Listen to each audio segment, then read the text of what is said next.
Assalamualaikum warahmatullahi wabarakatuh. Bagaimana kabar Ananda hari ini? Katakan, Alhamdulillah, luar biasa, tetap semangat, Allahu Akbar. Alhamdulillah, kita kembali lagi pada pelajaran fikih. Nah, sebelum kita mulai belajar hari ini, kita membaca basmalah terlebih dahulu ya. Bismillahirrahmanirrahim. Oke, sudah siap belajar hari ini? Katakan siap. Nah, Ananda, hari ini kita akan melanjutkan materi fikih. Hari ini kita akan memasuki pelajaran ketiga tentang bersuci dari najis. Ibu, najis itu apa? Nah, najis adalah kotoran. Ya, Ibu ulangi lagi, najis adalah kotoran. Banyak najis di sekitar kita. Ada najis dari buang air kecil dan buang air besar. Ada najis dari kotoran binatang atau tinja. Tinja ini maksudnya kotoran manusia ya. Orang terkena najis harus segera bersuci. Tempat yang terkena najis harus segera disucikan seperti gambar berikut. Nah, jadi di sini terdapat kotoran nih. Nah, jadi ini dibersihkan oleh anak-anak ini. Ya, ada yang bawa air dan dia yang mengapelnya. Jadi kotoran itu atau najis itu harus segera disucikan. Oke? Sekarang kita buka halaman 51 ya. Sudah dibuka halamannya 51? Nah, sekarang kita akan mempelajari tentang pengertian najis. Pernahkah Ananda berkeringat banyak? Pernahkah badan Ananda berkeringat banyak? Pernahkah pakaian Ananda kotor terkena noda? Keduanya tentu pernah kamu rasakan. Badan yang kotor terasa tidak nyaman. Pakaian yang kotor juga tidak nyaman dipakai. Badan dan pakaian yang kotor itu termasuk najis, ya. Jadi badan dan pakaian yang kotor termasuk najis. Apa najis itu? Menurut bahasa, najis adalah kotoran ya, kotoran. Sedangkan menurut hukum Islam, najis adalah sesuatu yang dianggap kotor. Kotoran menjadi sebab terhalangnya seseorang untuk beribadah kepada Allah. Jadi Ananda, kalau kita ingin beribadah kepada Allah seperti sholat, itu kita harus suci dari badan kita harus bersih, pakaian kita harus bersih, tempat beribadah kita juga harus bersih. Jadi semuanya harus bersih dan suci ya. Nah, jadi kalau beribadah kepada Allah harus bersih dan suci ya, dalam keadaan bersih dan suci. Nah, karena Allah itu menyukai yang bersih-bersih, menyukai keindahan ya. Jadi kita harus menjaga kebersihan badan, kebersihan pakaian, dan juga kebersihan tempat beribadah kita. Oke? Sekarang kita buka halaman 52. Perintah membersihkan najis. Nah, tadi kita pelajari tentang tentang pengertian najis, sekarang kita akan mempelajari perintah membersihkan najis. Jadi siapa sih yang memerintah kita harus bersih dari najis? Oke, sekarang simak ya. Islam memerintahkan umatnya untuk membersihkan diri dari najis. Islam ya, agama Islam ya, agama yang diridhai oleh Allah. Jadi Islam, agama kita, memerintahkan umatnya untuk membersihkan diri dari najis. Perintah tersebut terdapat dalam Al-Quran surat Al-Mudatsir ayat 4 yang artinya, dan bersihkanlah pakaianmu. Nah, itu adalah perintah Allah Ananda.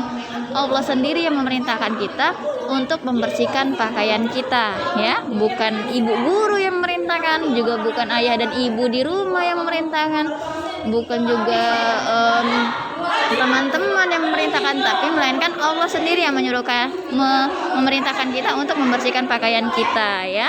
Jadi kalau Allah yang memerintahkan, maka kita harus kerjakan. Oke. Nah, dalam sebuah hadis juga diriwayatkan sebagai berikut. Nah, jadi Rasulullah Shallallahu Alaihi Wasallam melewati 2 kuburan ya.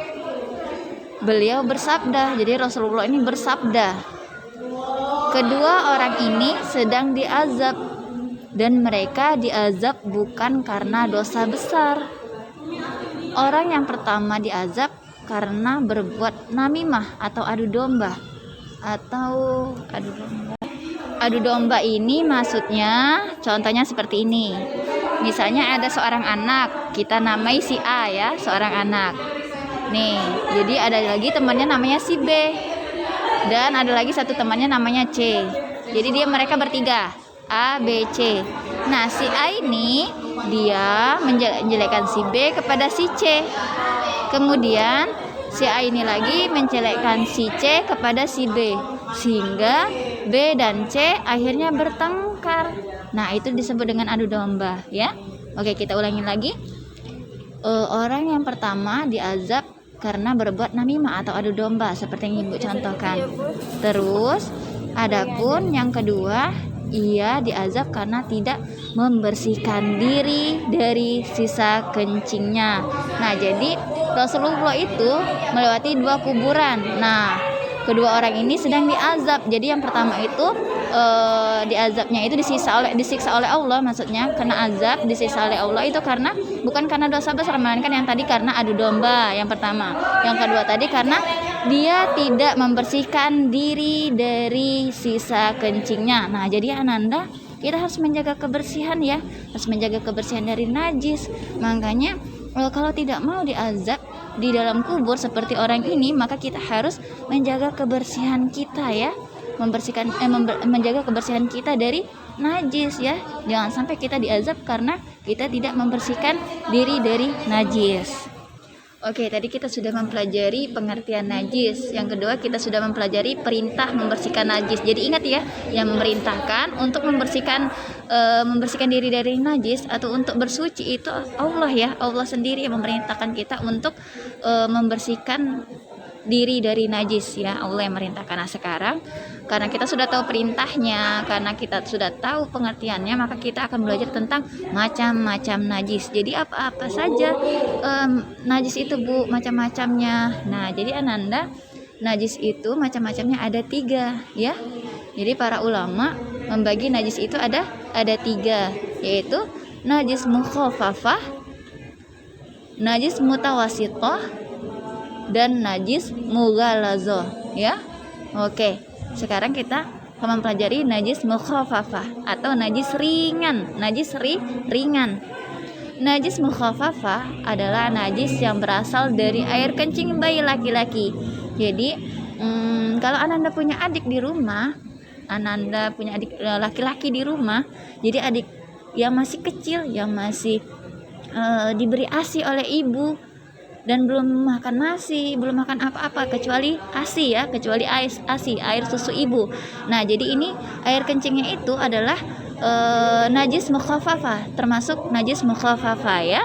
Itu salah satu contoh dari najis mukhafafah atau najis ringan, yaitu air kencing bayi laki-laki yang belum makan apa-apa kecuali ASI, air susu ibu. Oke, itu salah satu contohnya.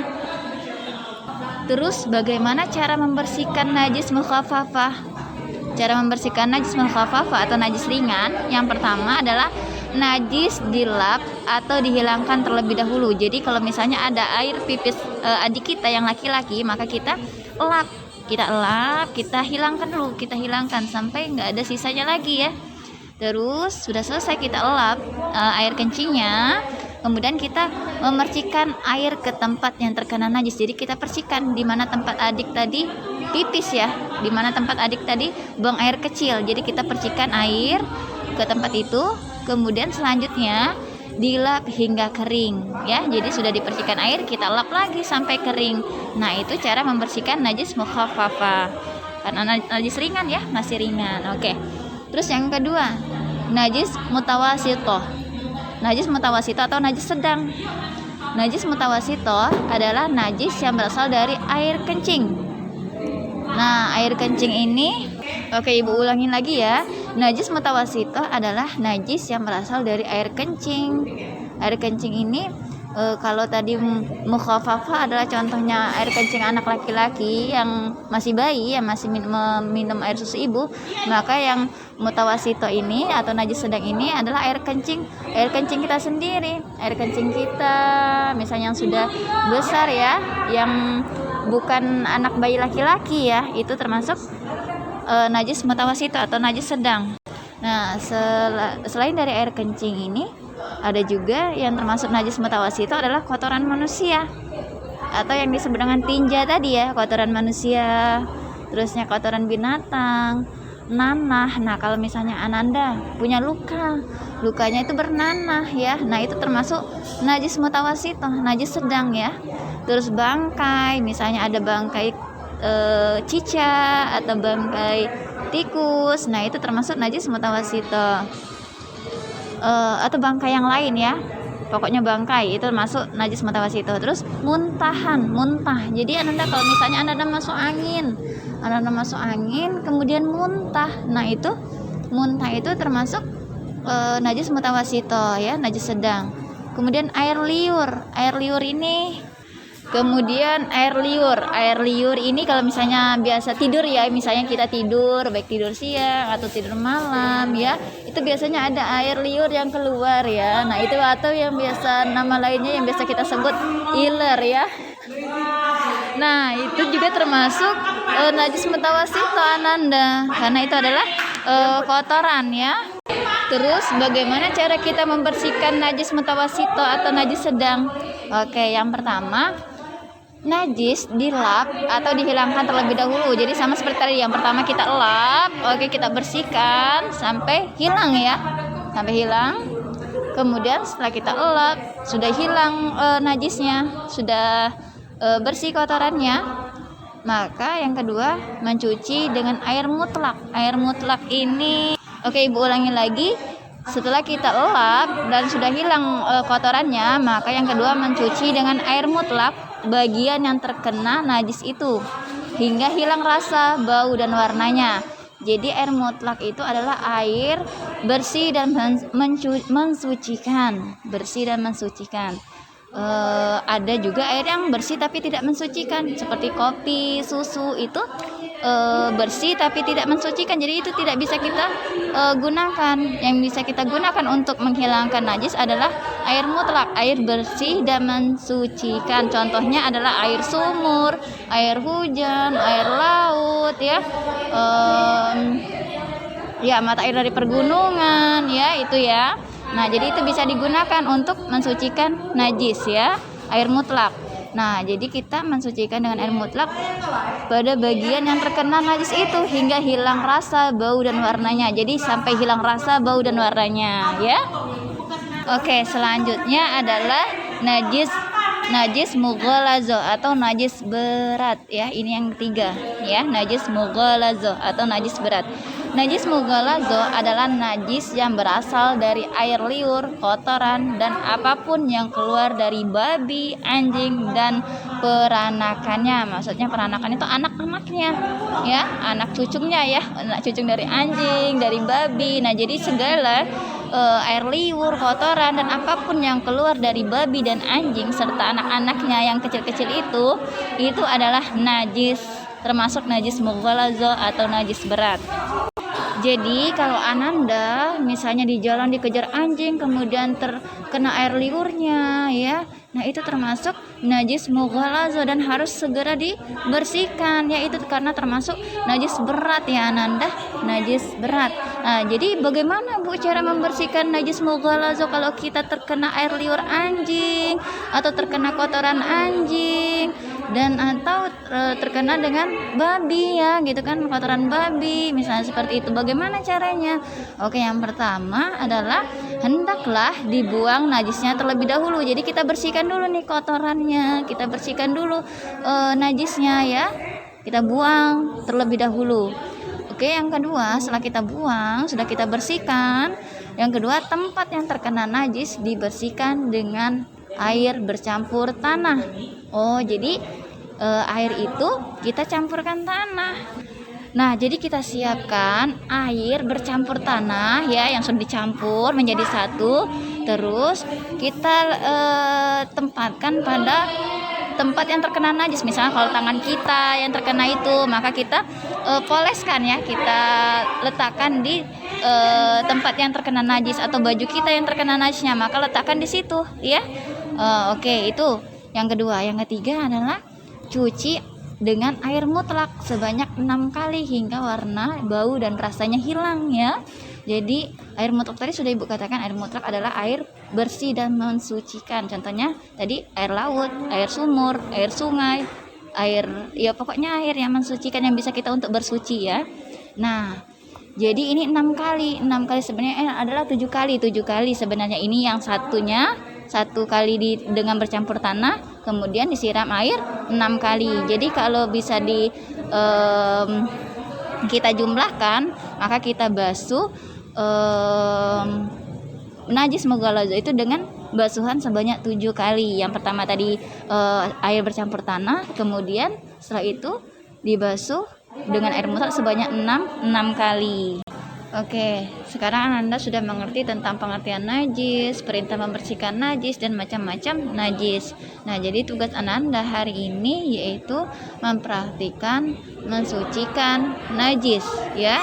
Jadi Anda praktikkan bagaimana cara mensucikan najis.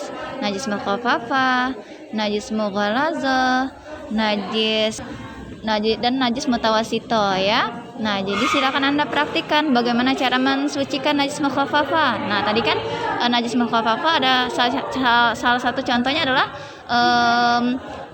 air kencing bayi laki-laki yang belum makan apa-apa, yang masih mengonsumsi atau masih makan dan minum ASI dari ibu ya.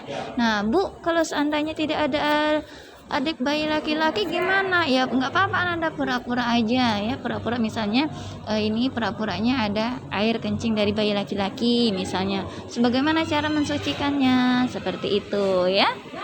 Terus yang kedua yaitu cara mempraktikkan cara membersihkan najis mutawasito, dan yang terakhir mempraktikkan cara membersihkan najis mughallazah. Nah, jadi tugas Anda ini berupa video ya, dikirimkan via WA ya.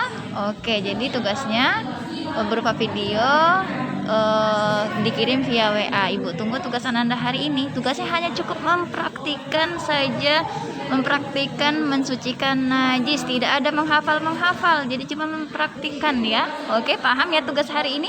Oke, kalau Anda paham dengan tugas hari ini, dengan materi hari ini, maka kita cukupkan pembelajaran fikih kita hari ini dengan membaca hamdalah. Alhamdulillahirabbil alamin. Wassalamualaikum warahmatullahi wabarakatuh.